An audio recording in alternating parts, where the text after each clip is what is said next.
Umholi we-Democratic Alliance uthi angeke inhlobo uZuma aze aphumelele kulokhu azama ukwenza. I don't think it's going to be overturned because the argument is now being changed. If you look at the papers that have now been filed, it's no longer whether the medical parole was qualified. It was the fact that Mr. Fraser said that there'll be violence if Mr. Zuma went to jail. Steenhuissen uthi uArthur Fraser owayeyikhomishana wezokuhlonyuliswa kwezimilo akagcini nje ngokwazi okuthile ngoZuma kodwa zikhona nezinye azaziyo ngomengameli wezwe uCyril Ramaphosa. Why did Mr. Ramaphosa appoint him as the head of the correctional services? Well, I think that's also becoming obvious now because it's very clear Mr. Fraser's got the files on everybody. Omunye wabalandeli bokuqina bakaZuma uKhalnihas uthi sasingenabo ubulungiswa isigwebo esakhishwa inkantolo yomthethosisekelo igweba uZuma.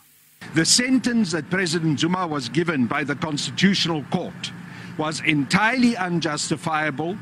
It was not a proper legal process and he should never have been given that sentence. Unihas uthi namhlanje kumele inkantolo yenze ubulungiswa ivune uZuma. Our justice system has to do justice to President Zuma. It was correct to grant President Zuma the parole that he was given. There was nothing wrong with that. The authority that rested with Mr. Arthur Fraser at that time as Commissioner of Correctional Services was clear.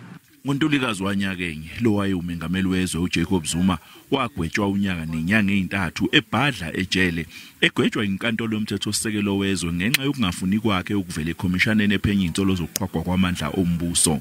Ngemva nje kwenyanga ezimbili uZuma idonse ejele laseMtshezi kwaZulu-Natal owayeyikhomishana womnyango wezokuhlonyuliswa kwezimilo uArthur Fraser wamdedela ngoshwele wokugula nokuyinto eyenza ukuthi zishaye amakhala izinhlangano ezifaka phakathi iDemocratic Alliance iHelen Suzman kanye neAfriforum.